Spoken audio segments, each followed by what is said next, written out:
अन्नदाता, पग पग पर है संग तुम्हारे अन्नदाता। लहू किसानों का बन के पसीना सींचता है धरती का सीना। मेहनत का तेरी हक दिलवाने, नई तकनीक नई खोज बताने। पशुधन को गुणवान बनाना, पौध सुरक्षा को सिखलाना, खेती के सब गुर समझाने, भारत का सरताज बनाने। आठों पहर है संग तुम्हारे अन्नदाता, अन्नदाता। नमस्कार, मैं हूं नीलू। आप सभी दर्शकों का अन्नदाता कार्यक्रम में स्वागत करती हूं। हर रोज की तरह कार्यक्रम में लेकर आई हूं खेती बाड़ी से जुड़ी हुई बहुत सी लाभकारी जानकारियां। तो चलिए सबसे पहले देखते हैं क्या है विशेष आज के कार्यक्रम में।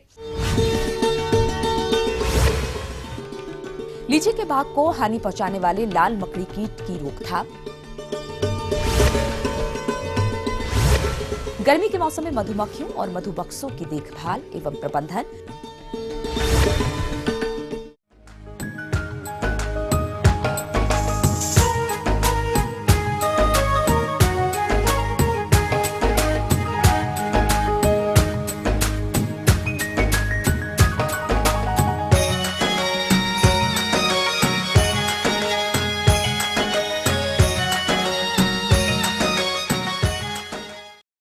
प्रदेश में इन दिनों लीची के बाग में फलन की अवस्था चल रही है और इस अवस्था में लाल मकड़ी कीट का प्रकोप होता है, जिससे लीची के फलों का विकास ठीक ढंग से नहीं हो पाता। तो किसान भाइयों, लीची के बाग में लाल मकड़ी कीट का नियंत्रण आप कैसे करें, इस बारे में सुझाव दे रहे हैं जिला पूर्णिया के कृषि वैज्ञानिक डॉक्टर IN शर्मा। किसान भाइयों, अभी समय आ गया है फलों के राजा आम और फलों की रानी लीची का। अभी आप लीची के बागों में कहीं कहीं जो अर्ली वैरायटीज है उसमें लाल लाल फल। किसान भाइयों, अभी आम और लीची के बाग में फलन अवस्था चल रही है। ऐसे में लाल मकड़ी कीट, जो कि इन फल वृक्षों पर साल भर रहती है, वृक्षों में फल बनने पर तेजी से अपनी संख्या को बढ़ाने लगती है, जो कि पत्तियों, फूलों और फलों का रस चूस कर हानि पहुंचाती है। तो आइए सबसे पहले जानते हैं इस कीट के बारे में। छूने पर एकदम मखमल की तरह चिकनी और मोटी दिखाई पड़ती है। इससे होता है क्या कि यह शुरू से लेकर के फल तोड़ने के समय से लेकर के नए फल आने के समय तक इसका आक्रमण होते रहता है। बरसात के दिनों में अधिक होता है और जाड़े के दिन में थोड़ा सा कम हो जाता है। तो जब ही फल तोड़ा जाए उसी समय से हम लोग इसके नियंत्रण या समेकित कीट प्रबंधन के अंतर्गत इसकी मैनेजमेंट की व्यवस्था हम लोग करते हैं। किसान भाइयों, चूंकि आम और लीची के फलों को हम सीधे ही आहार के रूप में लेते हैं, ऐसे में कीट का रासायनिक दवाओं से नियंत्रण करने पर इन रसायनों का कुछ भाग हमारे शरीर में भी पहुंच सकता है। इसलिए इस कीट का समेकित नियंत्रण करना चाहिए। यदि फल तोड़ने की प्रक्रिया चल रही है उसी समय लीची से आक्रांत पत्तियों को भी तोड़ करके इकट्ठा करके और ज़मीन में गड्ढा खोद के गाड़ देना चाहिए।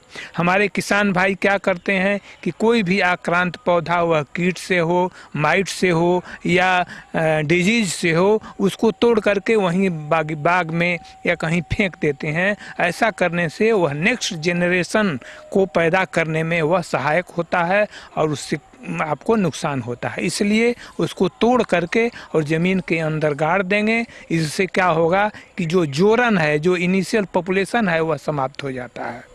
दूसरा क्या है कि छिड़काव करने की प्रक्रिया, उसमें सबसे पहले आप कोई भी एंटीफिडेंट्स जो हर्बल है उसका छिड़काव करेंगे तो इसका आक्रमण कम हो जाएगा। उसमें नीम पर आधारित बहुत सारी कीटनाशक दवाएं हैं जो एंटीफिडेंट और रिपेलेंट का काम करती हैं।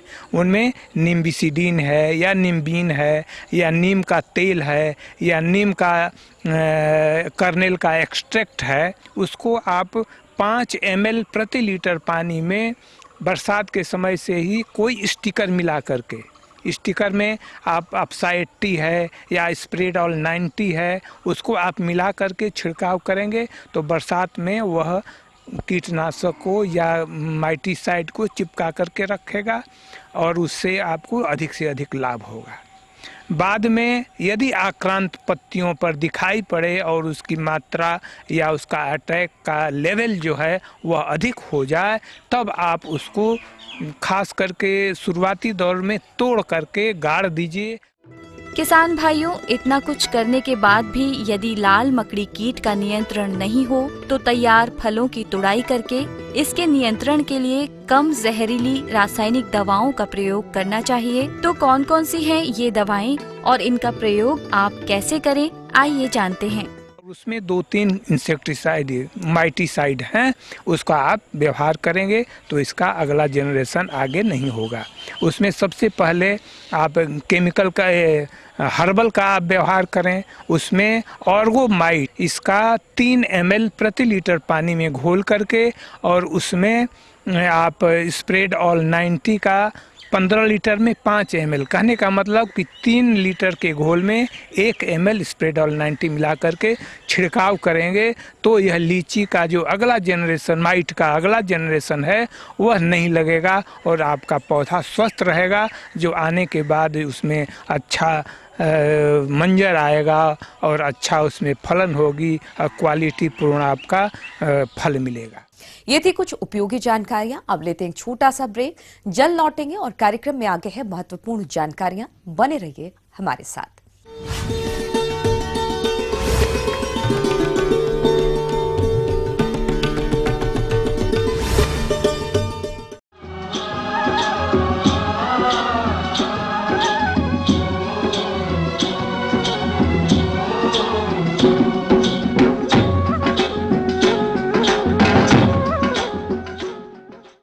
ब्रेक के बाद आप सभी दर्शकों का स्वागत है। चलिए अब रुक करते हैं अगली कड़ी की ओर।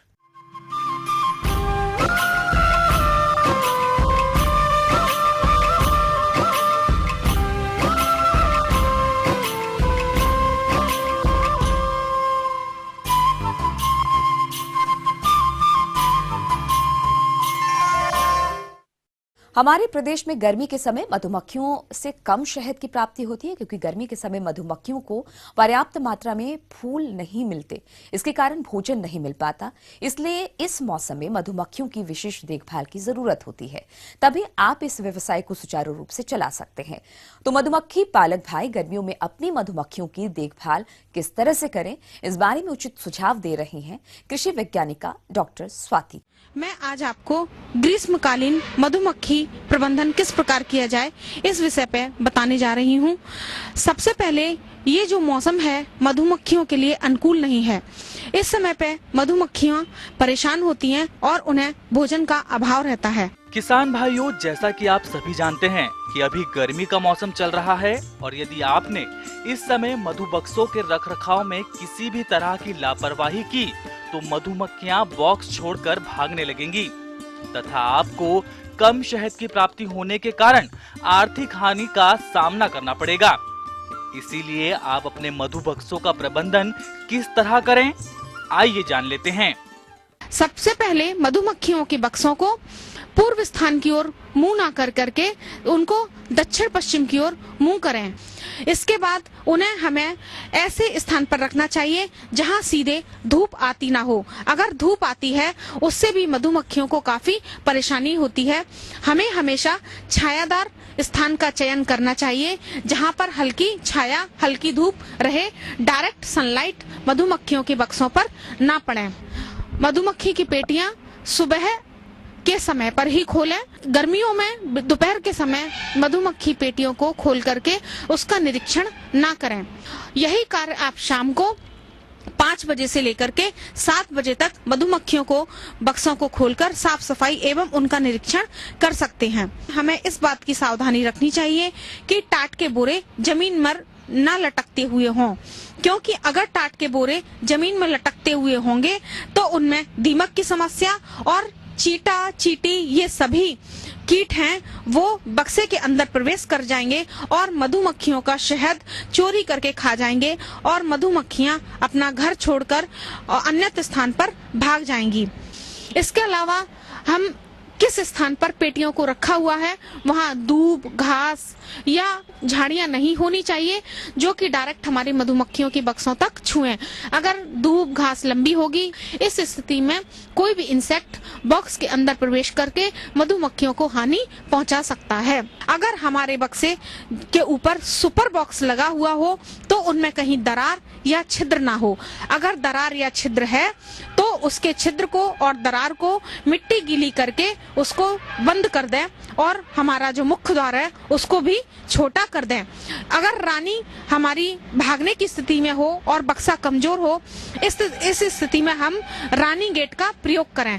रानी गेट का प्रयोग करने से रानी बाहर नहीं जाएगी तो हमारी जो कॉलोनी है वो भी खाली नहीं होगी।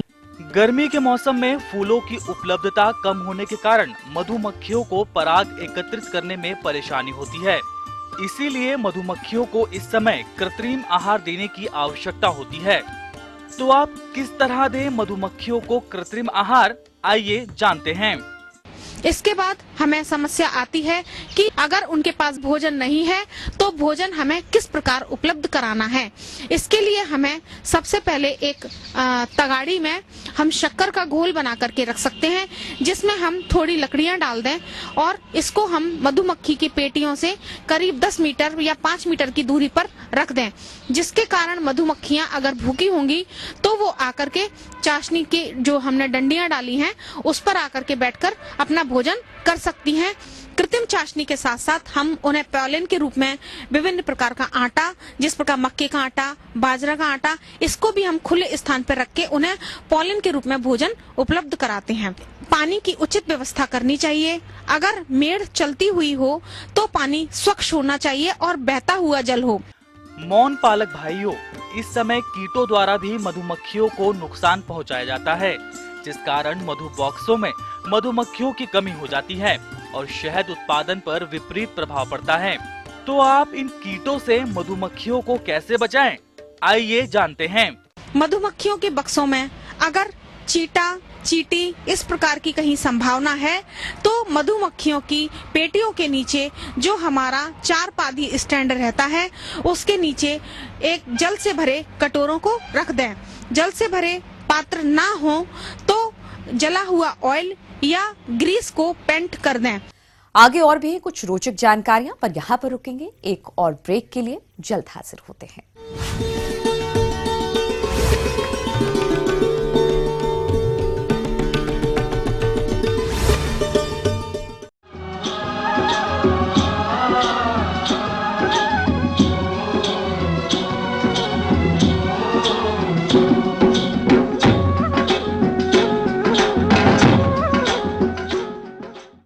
ब्रेक के बाद एक बार फिर से आप सभी दर्शकों का अन्नदाता कार्यक्रम में स्वागत है। बढ़ते हैं अगली प्रस्तुति की ओर।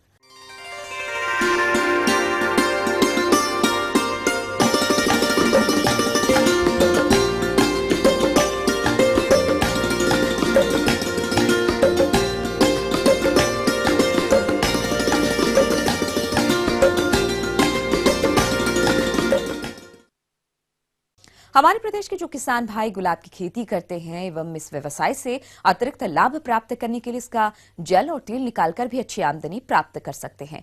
तो किसान भाई गुलाब के फूलों से गुलाब जल और तेल निकालने के लिए आप किस तरह के संयंत्र को प्रयोग में लाए, इस विषय पर उचित सुझाव दे रहे हैं वरिष्ठ वैज्ञानिक डॉक्टर सौदान सिंह। गुलाब की खेती करना किसान भाइयों के लिए जितना ही आसान है, गुलाब से तेल और जल निकालना उतना ही कठिन कार्य है। अभी तक किसान भाई गुलाब से तेल और जल निकालने के लिए जिस प्रक्रिया को अपनाते हैं वो काफी कठिन प्रक्रिया है और इसमें समय भी बहुत अधिक लगता है। इस समय बाजार में इसके लिए अत्याधुनिक मशीनें आ गई हैं, जिनसे गुलाब से तेल और जल निकालने की प्रक्रिया काफी आसान और सरल हो गई है। इससे समय की भी काफी बचत होती है। ये मशीन थोड़ी महंगी जरूर है लेकिन किफायती बहुत है। सरकार की तरफ से इसकी खरीद पर सब्सिडी भी है।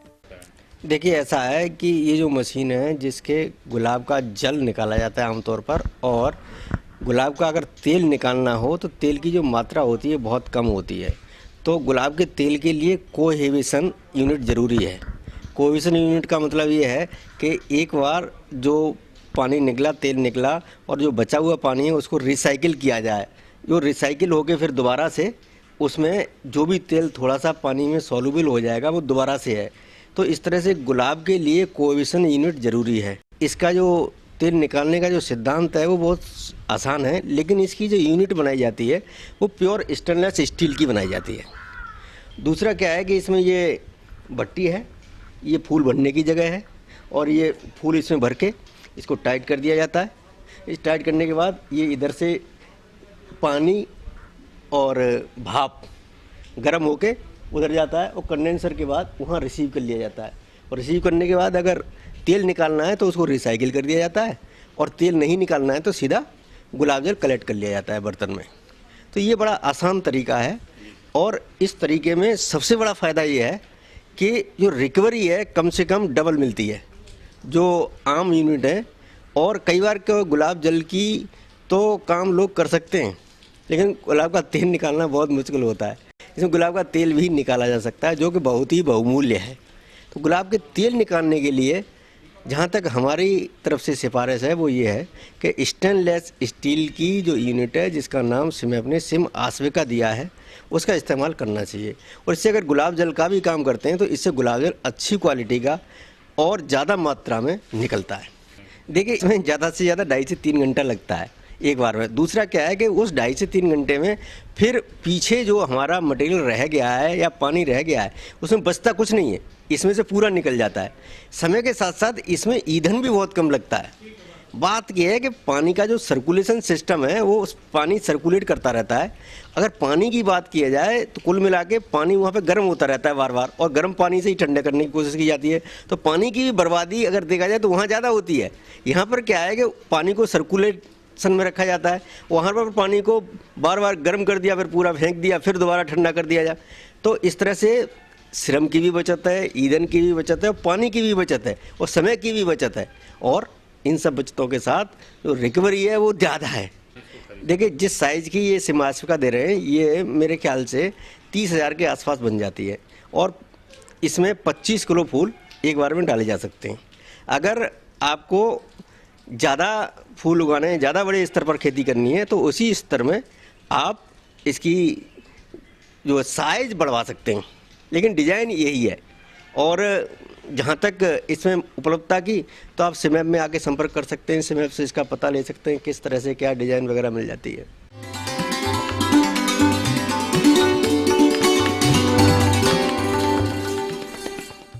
अन्नदाता हेल्पलाइन निशुल्क फोन संपर्क सेवा के माध्यम से आपके द्वारा पूछे गए कृषि से जुड़े प्रश्नों में से 1 या 2 महत्वपूर्ण प्रश्न को हम अपने कार्यक्रम में शामिल करते हैं, और इसी के तहत आज का चयनित प्रश्न और इसका जवाब इस प्रकार है।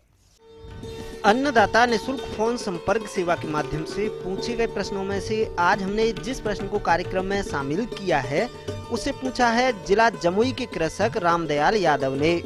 यह पशुओं में होने वाले थनैला रोग के कारण, लक्षण एवं निवारण के बारे में जानकारी चाहते हैं। तो रामदयाल यादव जी, आपकी जानकारी हेतु प्रस्तुत है कार्यक्रम का यह अंश। थनैला जो होता है किसान भाइयों बहुत ही घातक रोग है। इसमें होता क्या है कि थन में सूजन हो जाता है, थन में लालीपन आ जाती है, छूने में उसको दर्द करता है। दूध में देखेंगे तो दूध फटा हुआ आएगा, दही ऐसा आएगा, कभी दूध पानी आएगा, कभी कभी पानी नहीं आता है, कभी कभी रक्त मिला हुआ आता है।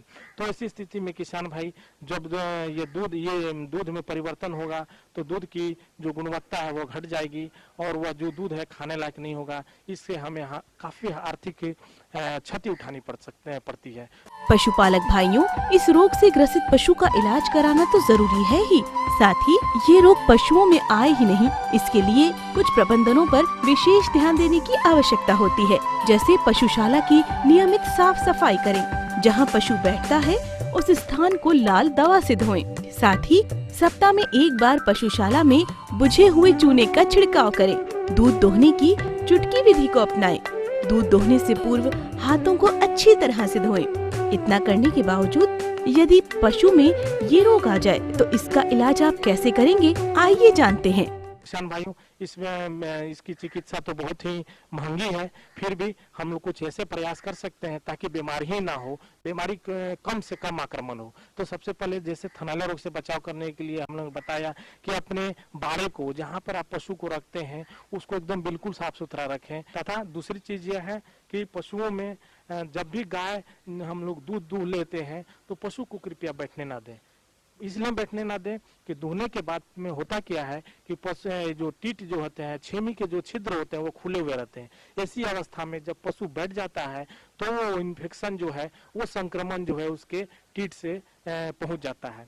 साथ ही साथ जब बीमारी हो जाए तो तुरंत पशु चिकित्सक से मिलें और अपने आप कभी भी इलाज ना करें, क्योंकि यह जो इसका जो चिकित्सा है बहुत ही कठिन है। पशु चिकित्सक से अवश्य मिलें। कहने का मतलब यह है कि जैसे आज हम एंटीबायोटिक जो देते हैं 10 दिन तक 60 दिन तक चलता है, अगर होम्योपैथिक दवाइयां अगर हम मिला दें तो पशुओं में पशु के जो उत्पादक क्षमता पर उतना ज़्यादा असर नहीं पड़ेगा तथा वो कॉस्ट इफेक्टिव होगा। कहने का मतलब है कि किसान भाई आप उसको आसानी से आप अपना खर्च भी कर सकते हैं। तो इस प्रकार से यह इन बात पर ध्यान में रखकर आप अपने पशुओं का बचाव कर सकते हैं।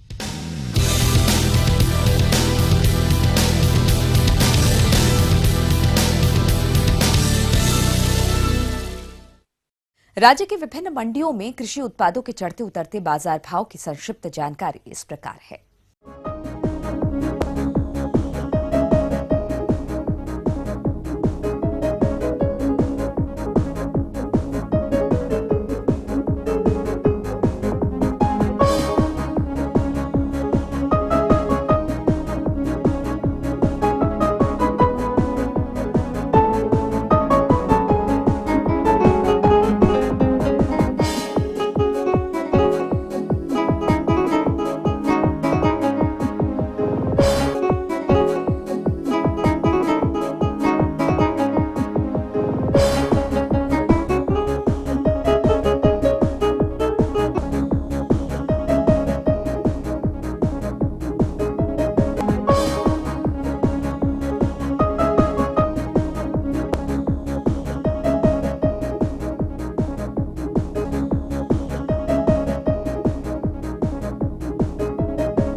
अब आइए देखते हैं कल दिखाए जाने वाले कार्यक्रम की मुख्य झलकियां।